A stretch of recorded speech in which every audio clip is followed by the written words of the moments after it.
everybody. Welcome to Champion This podcast with Brianna, Salvatore, Dueck, and Chelsea Poppens. We are fired up to be here today. Let's Let's go. It's been a go! long time in the making that we wanted to launch this podcast together, and we couldn't be more excited to be here today. So, for those of you wondering, what is Champion This? Champion This is essentially a show where we're going to bring on champions of change across the sports and entertainment industry, using their platform to make the world a better place.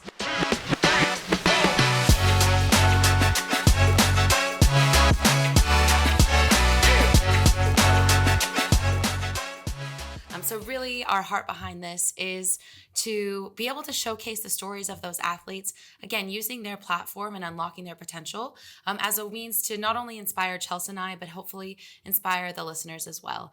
During the podcast, we'll dive into the personal why of these champions, what's the driving force behind their actions, and then understand kind of what are some lessons learned that we can also apply to our own lives in embracing our platform, again, to spread that love and light. Because we have a short time here on this earth, and so what we do matters, and we want to drive that impact. Yeah, exactly.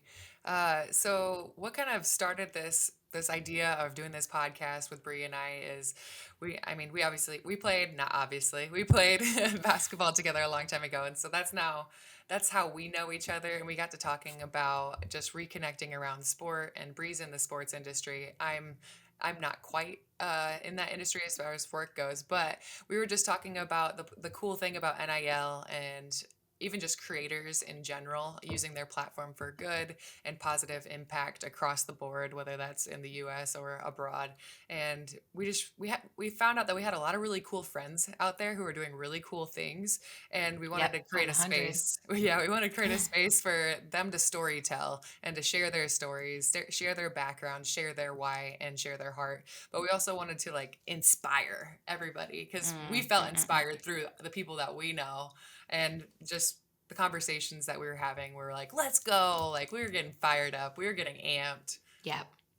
100. Yeah. So super excited to be here and get to share that with everyone.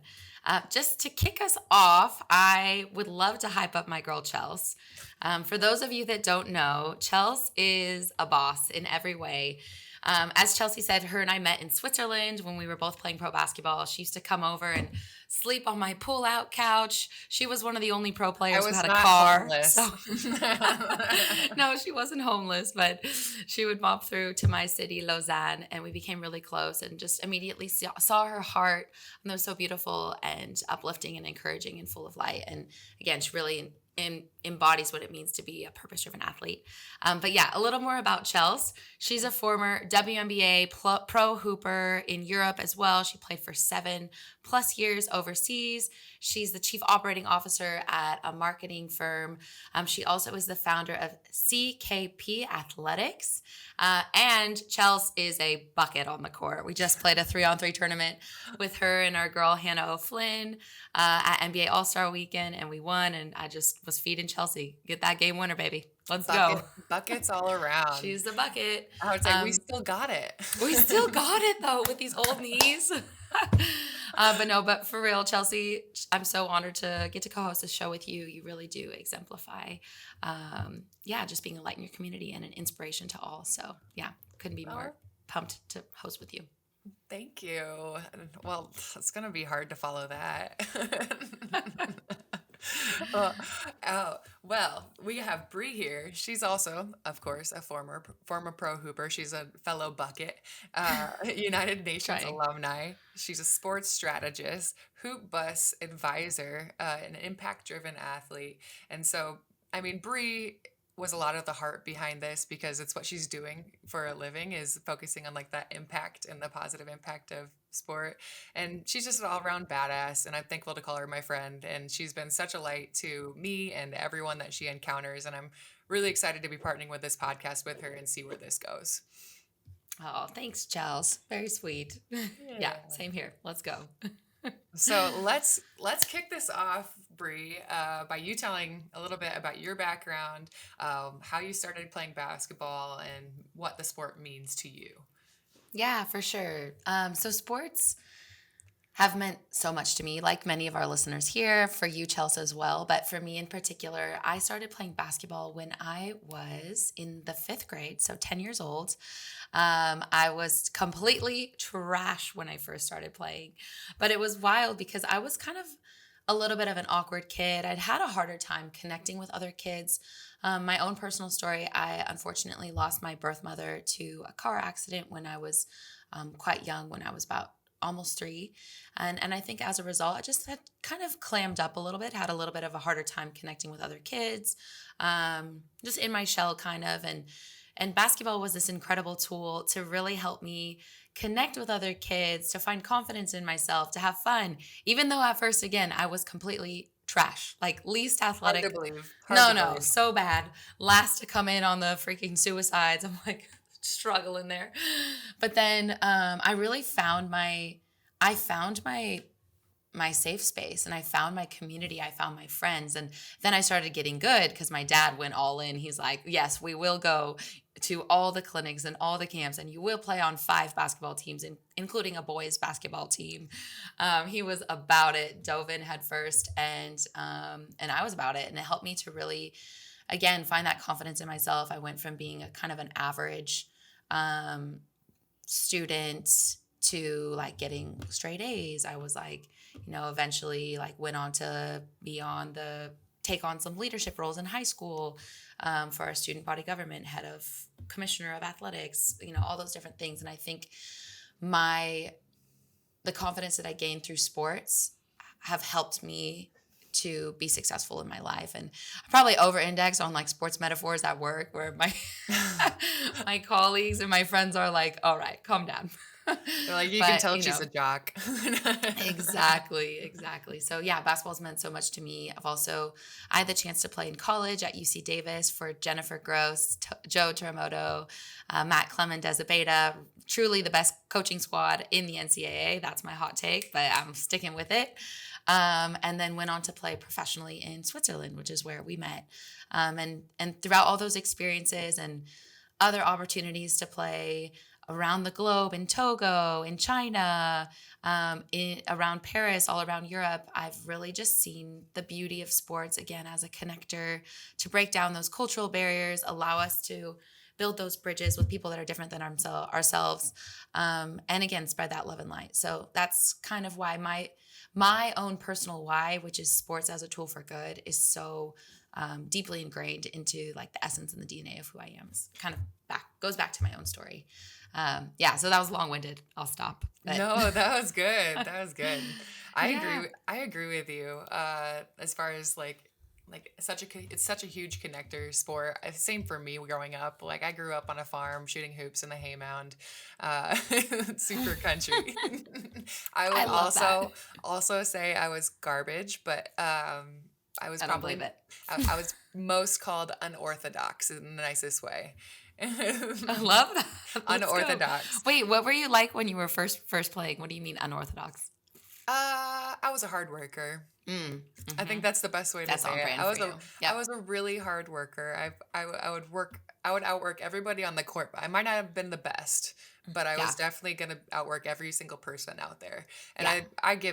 I give credit to me growing up on a farm and kind of the mentality that is instilled growing up on a farm. Rain or shine, Mm-hmm. you got to get it done. Mm-mm. And Love that. if you commit to something, you do it 100%. You don't like quit mid-season. Yeah. If you pick a sport, you're doing it all season. If you pick Yep. band, you're going to do Yep. it You better be the until best flute player out there. Let's per go. Yeah. percussion, let's go. And so that was really cool growing up in my small town farm mentality. And honestly, our high school was I should say garbage. We weren't very good. Our AAU was absolutely killer, and Yes. we had a lot of great teammates. That was where I actually was spotted for college, where people were able to see my Mm-hmm. talent in a elevated space with good athletes and Yeah. talent. And it gave me that opportunity to go to Iowa State and play for Coach Finley, one of the best coaches and coaching staff, my personal opinion. Love that. Had a great experience there, and then I went in to play for Seattle Storm. I got drafted in second round to Seattle Storm. I got cut from training camp last day, and then I got brought on to San Antonio Stars for the remainder of their season. And from there, I went over to play overseas for 7 different countries, and I met Mm-hmm. you, and I met a lot of Mm-mm-mm. really great people, and had a lot of tremendous experiences that I never would have if I would have just stayed in my small town and stayed in Yeah. Iowa in my comfort zone. And so, like you, I got to experience the way sports affects people and the way it Mm. connects people, and Mm-mm-mm. it just is a shared space. It's like a safe space no matter where you go. It covers languages. So even if you and I are in Switzerland and people are speaking French, yelling French at the coaches, yelling French at us, Allez, allez, allez! we Bouge get tes fesses! Bouge ton cou! we get we get we get to decide, even if we know exactly what they're saying, because Yes. you know the game of basketball, we can ignore what they're saying. It's really that, yes. Yeah, so it's just really special Mm. to be a part of basketball. Even now that I am older and retired and my bones are dusty, and Stop. Your bones are not dusty. You're a bucket, like I said. You literally dropped like 20 of our 25 points last week, 2 weeks ago. yeah, with my swollen knees for the next few weeks. It happens. It's okay. Yeah, but for me with the CKP athletics, and I'm sure with you, I'm sure you're like being involved with kids and seeing teaching it is learning basketball twice. And so Mm. when you teach it to kids, you get to see how a sport elevates their confidence Yeah. and makes them feel good. And a lot of the kids I train aren't actually looking to be D1 players. They're just Mm-hmm. looking to learn traits and for me to care for them as more than just an athlete, but as a Yep. person. And they just 100. yeah, a lot of the Yeah. kids, like, we're awkward when we're growing up. We remember middle Totally. school, high school, Oh, elementary, so whatever. awkward. Not like these Gen Zs today. Not at all. Yeah, Nope. they look great these Yeah. days. Little TikToks. Little awkward Yeah. ginger when I was my age. Right. Uh, but like they just want the confidence to dribble the ball or to shoot Mm. Mm-hmm. to be at like a baseline level of just Yeah. not being embarrassed for 100. a layup or something. So Mm. I think it's really special to see both sides nowadays. Yeah. I love that, Chels, because I think especially in America and US culture, we can get so focused on like elite sport. And if you're not getting a college scholarship or if you're not going to play pro, like, why do it? And I think parents can get really, really intense around it. But just participating in sports and getting to be a part of that like crew and build your confidence and just have fun. Like Hmm. it's so beautiful and so powerful. So I love what you're doing with CKP athletics and getting to kind of share that light and that love with those kids. And I'm sure you have some really cool stories of transformation or like, and maybe that's something, I don't know if you'd love to share. I would be curious to hear even just through some of your experiences with sports or CKP athletics, like is there one story that comes to mind of like transformation or impact that you've seen in the lives of one of the kids that you've trained or I don't know, maybe one of your teammates playing overseas? I'd be curious to hear about that. Yeah. Um, as far as stories go, I remember one kid. So I trained both girls and boys, and so one kid that I was training, he was a lot shorter than the kids his age, and I remember him kind of, I'd say, coming into training and with his head down and kind of half-assing it, Mm, and I remember having a conversation with him about how he didn't think that he was ever going to play at a collegiate level or a pro level or anything, and because he was short.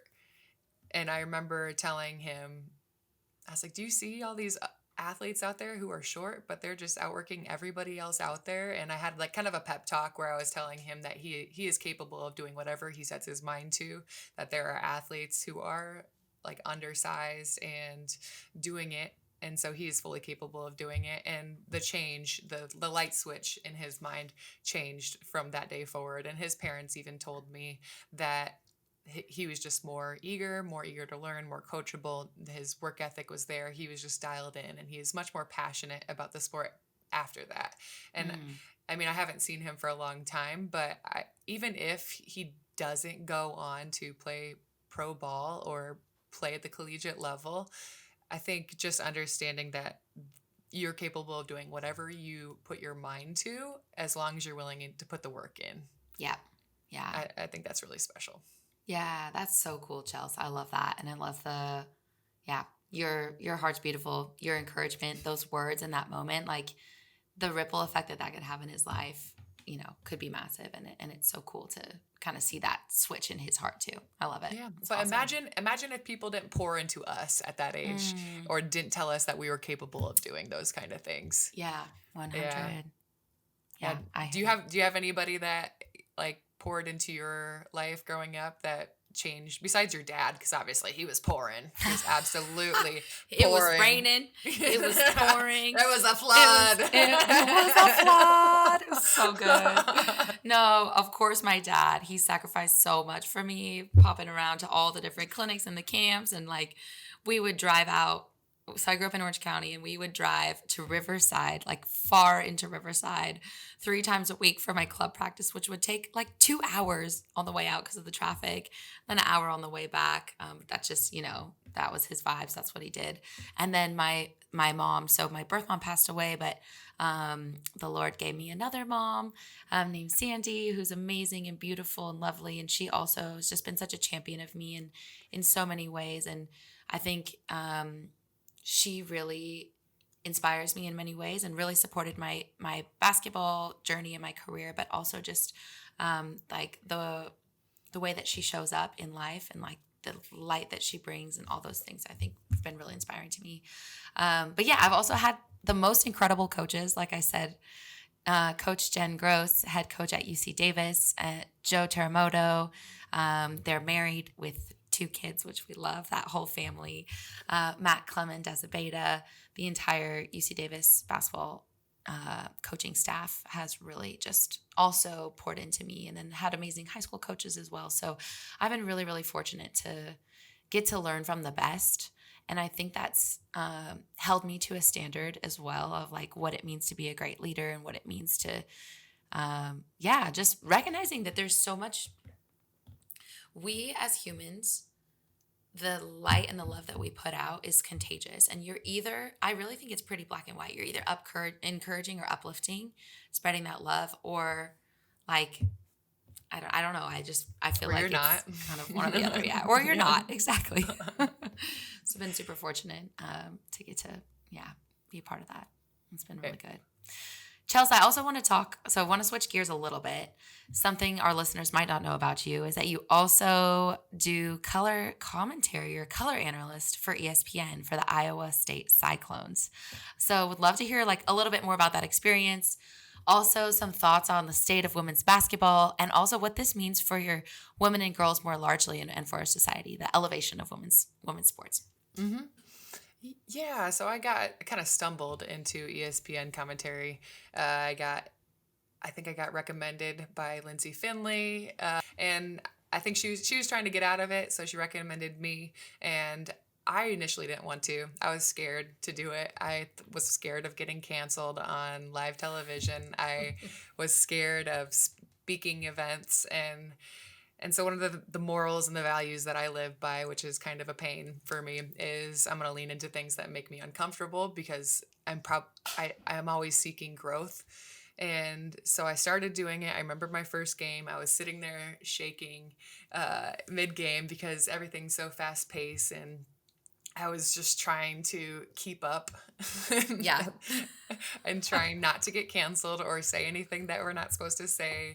And I mean, I wasn't good at the beginning. I remember being like, I don't think this was really good. And then I also remember a game where I actually felt really good about doing it. And Mm. it felt natural, and the flow was really well. And I remember the exhilaration post game where I was like, I crushed that. Yeah. It's great. I mean, that kind of continues to drive me into my fears and the places that I feel uncomfortable. And it's really cool to see women in this space too. Yep. I see a lot more of people that I played with or played against doing color analyst work now. and it's just really cool the elevation of women in sport, but also just women in general on these types of platforms. So obviously Yeah. NIL is helping, like Caitlin Clark doing a great job in women's sports, and a bunch of different athletes, Angel Reese, people, they're able to make Mm-mm. money. They're able to make money off their name and likeness. Women's sport is almost more popular than men's sports these days. And it's really cool to see coming from where you and I used to play back in the day and social media was not really even a thing. We barely got TV time. Yeah. Uh, it's just like equal pay, equal amount of like ESPN time, TV time, all of it. I think our platform is changing so dramatically, so fast, and Yeah. I just think it's just really special and really cool to see. Yeah, 100%. Yeah, I'm with you. And even just, I mean, this stat is kind of depressing, but women's sports coverage making up 4% of all sports media.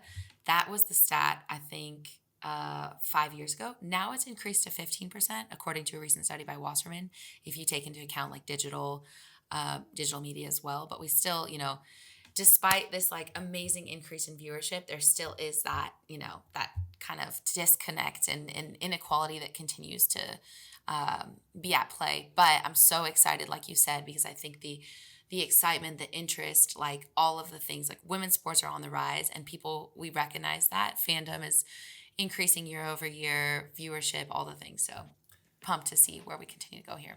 And I love the support that celebrities and other professional athletes are giving, like WNBA, Hmm. collegiate sport. You see a bunch of celebrities going to watch Caitlin Clark at the University of Iowa, Yes. and Ted they're Lasso courtside, oh baby. yeah, oh yeah. How cool would that have been back in our day to see them on the Yeah, sidelines? Uh, for sure. it's just really cool to see people supporting and people rallying behind Mm-mm-mm. us, Yeah, and women who are trying to just play our sport and get yeah, the same coverage. for sure. Exactly. Exactly. You've been doing a lot with sport. Sport has taken you all across the globe, and I want to hear a bit more about UNESCO and some of the work that you've done with them, but also the work that you did with 17 Sport. It'd be interesting to hear. Yeah, totally. I, so for me, to rewind a little bit, after I was done playing basketball in Switzerland, I kind of had this moment of, okay, I could keep hooping. I've had 4 knee surgeries, or how do I channel and take this excitement for sports as a catalyst for good into my like next play, quote unquote, my career after being on the court after basketball. And so it was actually beautiful being in Lausanne because at that time, Lausanne is where the International Olympic Committee is headquartered. Geneva, with all the massive nonprofits and NGOs like the United Nations Office of Geneva, UNHCR, Red Cross, they were just a 30-minute train ride away. So it was a beautiful place to be when thinking about life after sports. International Olympic Committees in Lausanne. So basically, after that season, I came back to the US, had knee surgery, did some work with the NBA Players Association, but I always knew that I wanted to go get my master's overseas and get experience abroad. So actually went to Sciences Po in Paris, got a master's in international development. Love my school. Shout out Sciences Po. We had a great student body there, 120 nationalities represented in 2,000 students. Emmanuel Macron, president of France, is an alumni. We got a good Jacqueline Kennedy's an alum. No one's heard of it in America, but it's great, great spot. But during that time, I really was focused on, okay, how can I tailor this degree to look at the power of sports in solving global challenges like poverty or gender equity or climate change. So that actually took me to a role at UNESCO, which is the United Nations Educational, Scientific, Cultural Organization. And I was working on 2 different things. One of them was sports diplomacy as a way to help attain the United Nations Sustainable Development Goals. So basically, the UN put It out, rolls off the tongue. it's just so simple to say and talk. Basically, to keep it really, really simple, I was looking at the role of sports to make the world a better place in light of these different goals, which were again about eradicating poverty, education for all, etc. And I also did some work on a gender equity in education program with the G7. I was in Togo, which is a small West African country, as well as in Paris, France, and really, really cool experience. Absolutely loved working in the UN system. I also will say being young in the system, you're not afforded quite as much like responsibility. It's a little bit slow moving sometimes, even though there's great work being done. So I decided to pivot to the sports industry, worked at Nielsen Sports as a strategy consultant, really on like the business of sports, but always had in my head this idea of sports and impact. So was trying to launch some projects around research, looking at the ROI of sport and impact, and what that could do for brands embracing a purpose driven sponsorship approach or a purpose driven strategy. And then took a role with 17 Sport where I was there for 3 years. I was the head of strategy, working with different clients like the International Olympic Committee and Adidas and the NFL, Adidas. Adidas, UEFA, really helping them, the sports industry, to embrace its platform as a catalyst for good. So again, whether that's Adidas working on their gender equity, breaking barriers program, among other kind of subject areas, it was a really, really great experience and really cool to see the sports industry embrace its role as a change agent because the sports industry has the resources, the influence, the athletes, the platform to drive that positive change. So it's been really cool to kind of be a mover and shaker in that space and honored to work with great colleagues along my journey at UNESCO, Nielsen, 17 Sport. Yeah, so I'm on to my next play. Still TBD to be determined, but really excited to continue to work on my why, which is again sports as a tool for impact. So Yeah. thanks for asking, Chelsea. Nothing but opportunity there. Yeah, You're gonna do exactly. huge things. I love it. I love Thank you. it. Yeah. So it's like you've had the opportunity to go to all these different countries with through sport as a catalyst. But do you have any stories that you could share around how sports has been making the world a better place, Hmm, that's a or great what you've question. seen in the through what you've been doing with those organizations, even if it's in the past or present? Yeah, yeah, definitely. There's so many stories of positive change through sports. I think one nonprofit I'll highlight because I'm on the board for it and I You're love just this. like I love plugging this crew. everybody Let in. me just plug my friends really quick because I love this group. And one of the organizations that I really love is a group called the Hoop Bus, which Chelsea and I were together with the Hoop Bus just recently at NBA All Star Weekend. But the Hoop Bus is an incredible nonprofit I sit on the board for, which is spreading love through basketball. And really, the Hoop Bus is literally a school bus with two basketball courts on the front and the back of the bus, which will go around to different events, different schools, different community organizations, show up, put on kids clinics, bring this beautiful moment with the community where we're sharing that love through basketball, and really serves to amplify existing community organizations and nonprofits. So bringing the hype and the joy and the love of this one day event through the bus to then be a catalyst for resources that are being kind of injected into these different nonprofits. So, really, really beautiful organization, and the power and the magic of the bus is wild. You know, you show up at NBA All Star Weekend, put on a in 2023. We put on an event with Paul George, Clippers rock star, Gatorade, and the Hoop Bus at a school where we renovated a court at a community center, had a kids clinic, kids tournament, had a dunk contest where Paul George was one of the judges. And just to see like the excitement and the joy on the faces of these kids, it was really, really wild, and just so beautiful. And you know that sometimes that's just one day, that's one moment, but that might be the catalyst to be like, I'm going to go now play basketball. I'm going to jump into this sport. It's those kinds of moments that can kind of inspire us. And we'll have Nico Ansem, who's the founder and CEO of the Hoop Bus, on for one of our episodes, which we're really excited to bring on. Yeah, but yeah, so I think it's exciting stuff. Lots of stories. Are there any others Yeah. that come to mind to you, Chels? You mentioned the story of one of your players from Yeah. CKP Athletics, but anything else from playing abroad that really sticks out to you, or just more largely? I mean, going back to the NBA All Star Weekend, I think that was the first time in a long time that because when I retired, I stepped away from sports, especially the sports industry, because I needed to redefine, relabel myself, and figure out what direction that I wanted to run. And I needed to figure out that I was more than just an athlete, so I stepped Mm, away. And then recently, I've been I mean, I've always had CKP athletics, so I've always been having that sports bucket, but on a smaller scale of things. And recently, you and I went to the NBA All Star Weekend, and it was such a cool experience because I've never been around that many people who are looking to connect, looking to help each other with very like pure intentions. It was just a good time, and everyone was just ready to elevate each other in whatever we are doing in whatever space we're in. And that sport could do that and create Mm, that platform and to create that place and those opportunities is just mind blowing. And that's just one example. I've had the opportunity to talk to kids lately back in my hometown and also across other schools in Iowa.